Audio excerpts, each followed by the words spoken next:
Pak Jujun, kita buka lagi nih. Nomor berapa box pertanyaan untuk segmen kali ini? Nomor 4 ya. 4 ya. Nomor 4. Jemput bola. Tepuk tangan. Nah, jemput bola pertanyaannya nih Pak Jujun. Bapak selalu mengingatkan petugas jemaah haji untuk jemput bola saat melaksanakan tugasnya. Ya. Apakah karir yang saat ini dijalani juga berkat kegigihan Bapak untuk selalu jemput bola, Pak? Saya seperti itu. Jadi kalau kita nunggu karena punya satu prinsip, ya semua sudah diatur oleh Tuhan. Tetapi tetap kita punya diberikan daya ikhtiar. Harus berjalan, terus mengalir. Tidak boleh statis. Ya, kalau statis ya nggak bakalan ada yang bisa kita raih. Perjalanan haji ini kan bukan hanya sekedar perjalanan fisik tapi juga perjalanan spiritual begitu. Nah, Bapak menjadi anggota dewan itu perannya tuh seperti apa Pak untuk bisa lebih bermanfaat secara konkret agar marwah haji ini bisa dilaksanakan sepenuh hati dan benar-benar bermanfaat bagi umat. Saya nih melihat orang ini kan berpuluh-puluh tahun ya punya cita-cita untuk ketemu dengan yang didamba-dambakannya, ekspektasinya itu yang ketemu dengan Baitullah, dengan Ka'bah, dengan apa bisa berziarah ke makam Rasul. Kita sudah sekarang ada power di DPR, lakukan bagaimana keinginan-keinginan masyarakat itu bisa datang ke sana itu betul-betul mereka berangkat dengan nyaman, dengan aman, apa yang mereka harapkan bisa dijalankan. Karena cita-cita puluhan tahun itu jangan sampai datang ke sana nggak bisa apa-apa. Nah kalau sekarang misalkan tidak ada DPR yang mengawasi ini, ya Kementerian Agama, apa yang tadi betul katakan oleh Ustadz, oleh Mensat, oleh Pak Ade, tahu nggak yang terjadi sekarang kalau nggak ada DPR?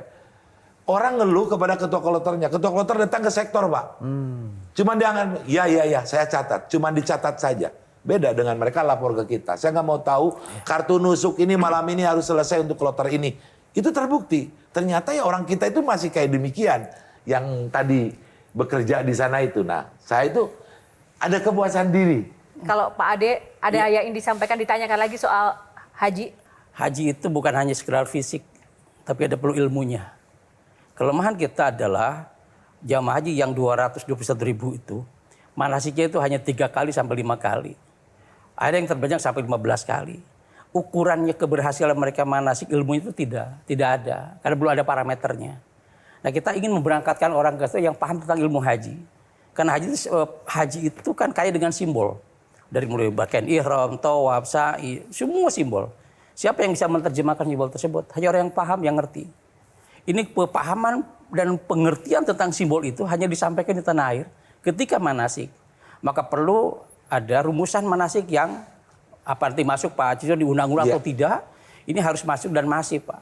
Jangan hanya 2-3 kali, tahunan kalau perlu.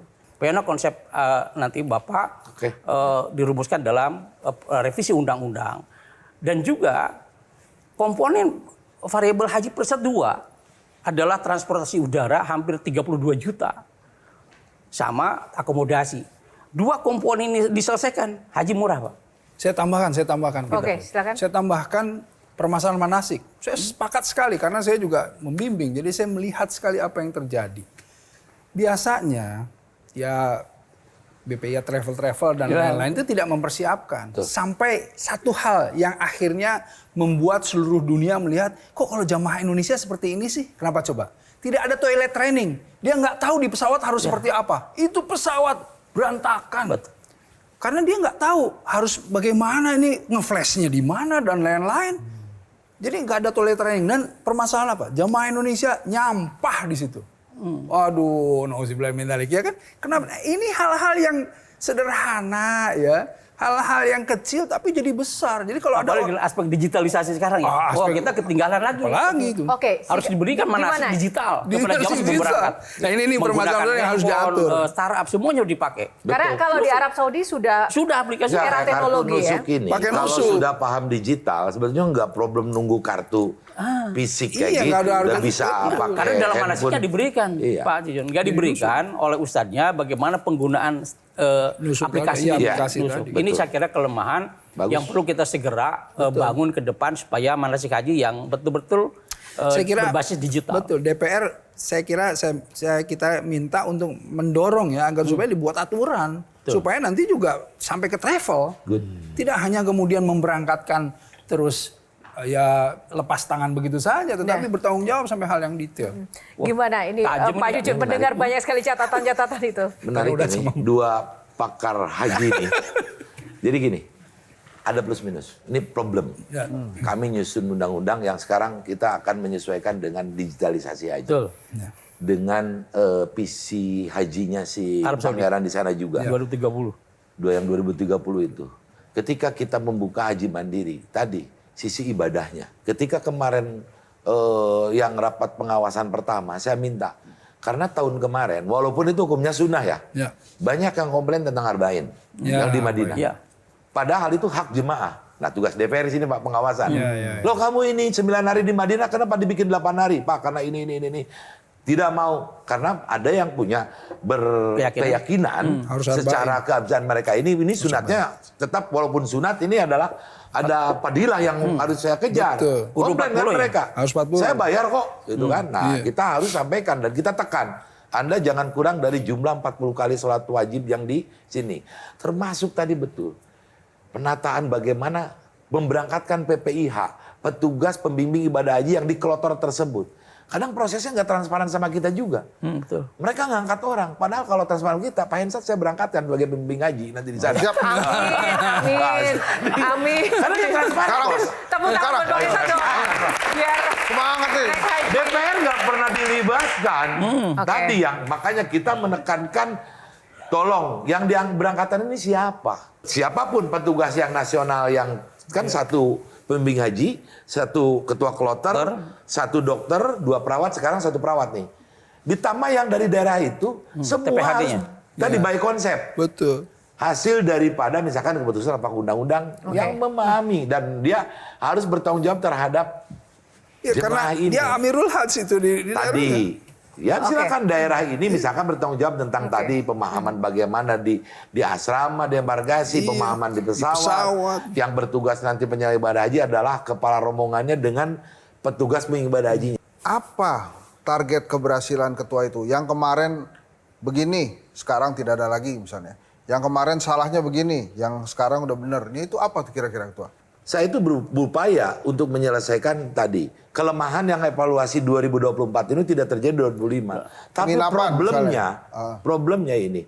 Tadi dari awal yang saya sampaikan, polisi perubahan yang di pemerintah Saudi ini gak disampaikan ke kita dari sejak awal. Termasuk misalkan tadi, kok sekarang ini tidak bisa kita agreement langsung antara Kementerian Agama si Dirjen Haji ini dengan pihak penginapan. Kalau agreement langsung yang ngatur kan mereka. Ini yang ngatur syarikat sekarang. Taunya dibuntut. Nah, taunya di ujung kita. Sudah mereka bikin agreement kontrak dengan syarikat itu. Nah, saya tadi sama sepakat. Pingin yang kelemahan kemarin ini tidak terjadi. Ada sih sekarang. Oke. Tidak ada jual beli kuota sekarang, Pak. Oh, itu. Oke, tepuk tangan. Oke. Pak Jujun, singkat saja mungkin closing statement dan pesan untuk pemirsa yang menyaksikan Ya, Q&A. saya terima kasih sekali ada momentum untuk menyampaikan bagaimana proses penyelenggaraan haji ini, terutama tahun 2025 pasti publik memahami dan sekarang apalagi di era medsos ya. Sekarang day to day itu apa yang terjadi di sana semua di sini sudah mengetahui. Makanya ya tidak mudah betul tadi, harus betul-betul setiap tahun ada perbaikan-perbaikan baik dari sisi regulasi yang di kita maupun juga mengadopsi nanti apa kalau regulasi yang terbaru dari Saudi ini kita harus bukan adopsi jadi apa harus betul-betul diadaptasikan termasuk fungsi diplomasi tadi yang harus diperkuat. Masukan-masukan dari para pakar ini akan menjadi satu catatan bagi kami di DPR juga. Mungkin selama ini dari publik juga sama, ada masukan-masukan harusnya kayak gini. Sambil nanti kita bicarakan bagaimana perjalanan untuk pelaksanaan haji ke depan dengan struktural baru atau kelembagaan baru ini, misalkan emang disepakati harus betul-betul ya lebih baik daripada sebelumnya. Iya. Ya, kita juga ingin tahun ini sebetulnya hanya carut-marut uji coba mungkin ya ini dengan multi syarikah dan ke depan nggak bisa dihindari tetap kita nggak bisa single syarikah karena keputusan mereka di sana. Makanya ya terima kasih sekali ini kita bisa di Q&A bertemu dengan para pakar dan menyampaikan ke publik begitulah yang terjadi terkait pelaksanaan haji 2025 ini. Optimis dan selalu semangat ya Pak. Semoga Insya Allah, sukses saya semangat. menjalankan kerjanya bersama Ya. tim pengawas. Amin, amin, amin. Baik, terima kasih Pak Cucun dan juga panelis Ustaz Erik, Pak Ade dan juga Bang Hensat, teman-teman. Semoga ini bisa menginspirasi dan tentu saja untuk Anda di rumah pemirsa yang sudah setia menyaksikan Q&A kali ini. Terima kasih untuk kesetiaannya. Tak lupa saya juga mengucapkan terima kasih untuk Sarung Gajah Duduk yang sudah menyediakan kostum yang saya kenakan pada malam hari ini. Sarung Gajah Duduk, legenda Nusantara yang ada tulisan Arabnya. Saya Yohana Margarita mewakili tim yang bertugas mengucapkan terima kasih atas kebersamaan Anda. Sampai jumpa di Q&A selanjutnya. Karena setiap pertanyaan selalu ada jawaban. Terima kasih. Terima kasih Pak.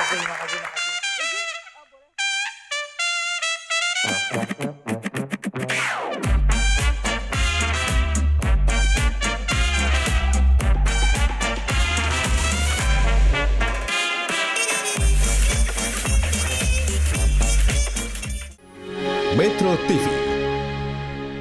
Jelajahi cara baru mendapatkan informasi. Download Metro TV Extend sekarang.